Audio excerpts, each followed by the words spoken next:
அஸ்ஸலாமு அலைக்கும். I hope all of you fine. அல்ஹம்துலில்லா. மற்றும் ஒரு இன்ட்ரெஸ்டிங்கான வீடியோவில் உங்கள் அனைவரையும் சந்திப்பதில் சந்தோஷம். இன்றைக்கி நீங்கள் நம்மளோட வீடியோவில் பார்க்க போகிறது உங்களுக்கு அதிகமான வேலைப்பாடு இருக்கிற நேரத்தில் இலகுவாக செஞ்செடுத்து கொள்ளக்கூடிய ஒரு பிரேக்ஃபாஸ்ட் இல்லைன்னா ஒரு டின்னர் இல்லைன்னா ஸ்நாக்காக கூட உங்களோட யூஸ் பண்ணிடும். வாங்க வீடியோக்குள்ளே போகலாம்.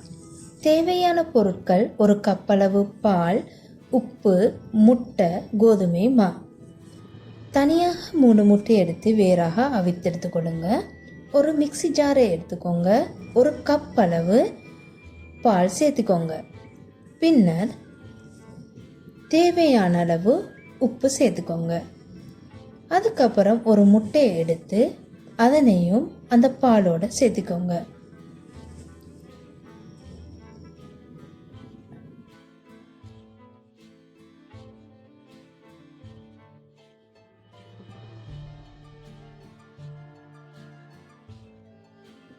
பின்னர் 150 கிராம் கோதுமை மா எடுத்து அந்த கோதுமை மாவையும் இந்த பாலில் சேர்த்துக்கோங்க. சேர்த்துக்கொண்டு இவற்றை நல்லா கிரைண்டரில் பீட் பண்ணி எடுத்துக்கோங்க.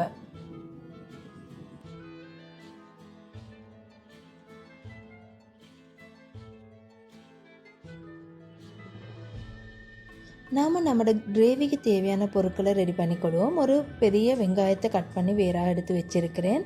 அதோடு தேவையான அளவு பச்சை கொச்சிக்காவையும் கட் பண்ணி எடுத்துக்கொள்கிறேன். தேவையான அளவு கருவேப்பிலை, கொத்தமல்லி கீரை இவற்றையும் கட் பண்ணி எல்லாமே ஒரு பவுலில் வேறாக போட்டு எடுத்துக்கொள்கிறேன்.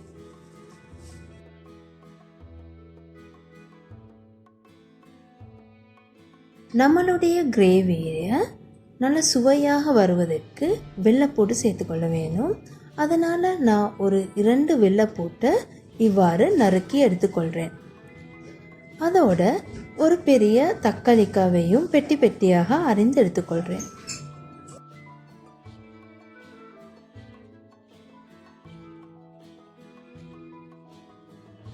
கிரேவிக்கு தேவையான பொருட்கள் எல்லாம் ரெடி பண்ணி வச்சுக்கிறேன். இப்போ நான் இந்த கிரேவியை ப்ரிப்பேர் பண்ண போகிறேன். நீங்கள் ஒரு பேனை வைங்க. அந்த பேன் நல்லா சூடானதும் 2 டேபிள் ஸ்பூன் அளவு ஆயில் சேர்த்துக்கோங்க. பின்னர் அதில் நறுக்கி வச்சுக்கிற வெள்ளைப்பூட்டை சேர்த்துக்கோங்க. வெள்ளைப்பூடு நன்றாக பொரிந்து வரும் வரைக்கும் அதை பொரிய விடுங்க. அதுக்கப்புறம் நறுக்கி வச்சுக்கிற வெங்காயத்தை சேர்த்துக்கோங்க. பின்னர் சிறிதளவு சீரகத்தை நீங்கள் அதுக்கு மேலால் தூவி விடுங்க. தேவையான அளவு உப்பையும் சேர்த்துக்கோங்க. நன்றாக இவற்றை கிளறி விட்டுட்டு மிளகு 1/2 ஸ்பூன் அளவு சேர்த்துக்கோங்க. தேவையான அளவு மஞ்சள் சேர்த்துக்கோங்க. பின்னர் அவற்றை கொஞ்சம் கிளறி விட்டுட்டு 1/2 டேபிள் ஸ்பூன் அளவு கொச்சிக்கத்தூள் சேர்த்துக்கோங்க. அதையும் நல்லா கிளறி விட்டதுக்கப்புறம் நறுக்கி வச்சுக்கிற கருவேப்பிலை, பச்சை கொச்சிக்காய், கொத்தமல்லி கீரை இவற்றை சேர்த்து நன்றாக கிளறி விடுங்க. மீண்டும் ஒரு பேனை அடுப்பில் வச்சுக்கோங்க. வச்சுக்கொண்டு அதில் 4 டேபிள் ஸ்பூன் அளவு ஆயில் சேர்த்துக்கோங்க. பின்னர் நீங்கள் ஏற்கனவே ப்ரிப்பேர் பண்ணி வச்சுக்கிற அந்த மாவை இந்த ஆயிலில் சேர்த்து விடுங்க. இப்போ உங்களுக்கு பார்த்தா விளங்கும் அந்த ஆயிலோட இந்த மா நல்லா முருகி வருது. அதுக்கப்புறம் நாம் செஞ்சு வச்சுக்கிற கிரேவியை எடுத்து இந்த மாவுக்கு மேலால் தூவிக்கோங்க. கட்டாயமாக கவனிக்க வேண்டியது, உங்களுடைய அடுப்பை மிகவும் ஸ்லிம்மில் குறைச்சி வச்சுக்கோங்க.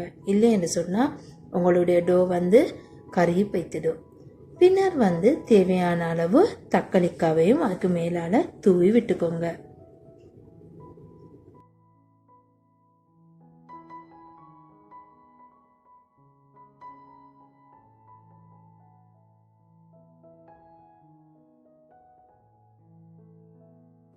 பின்னர் நீங்கள் ஒரு ஸ்பூனை வச்சு இந்த கிரேவி, இந்த தக்காளிக்காயெல்லாம் சிறிது உள்ளுக்கு போகிற மாதிரி கொஞ்சம் அழுத்தி விடுங்க.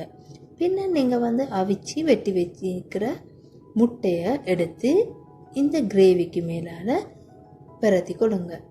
பரத்தி கொண்டு அவற்றையும் கொஞ்சம் மா உள்ளுக்கு புதையிற மாதிரி அழுத்தி விட்டுக்கோங்க.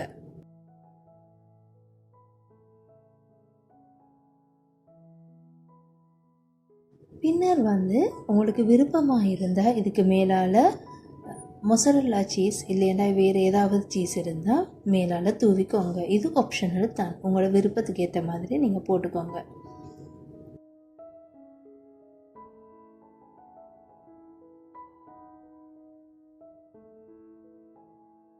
பின்னர் ஒரு 1/4 கப் அளவு சோஸ் எடுத்து இதுக்கு மேலால் அதையும் ஊற்றிக்கோங்க. ஊற்றிக்கொண்டு நன்றாக வந்து அதையும் கொஞ்சம் பரத்தி விட்டுக்கோங்க.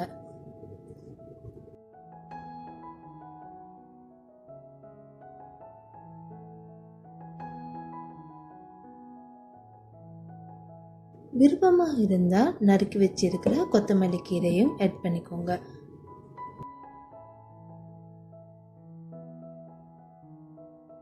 இந்த பேனை ஒரு மூடியை வைத்து ஆவி போகாத மாதிரி மூடிக்கோங்க.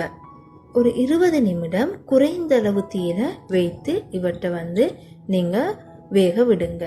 அப்படி வேக விட்டால் நல்லா கீழ்ப்பகுதியும் வெந்து மேல் பகுதியும் முருக வெந்து வந்துடும்.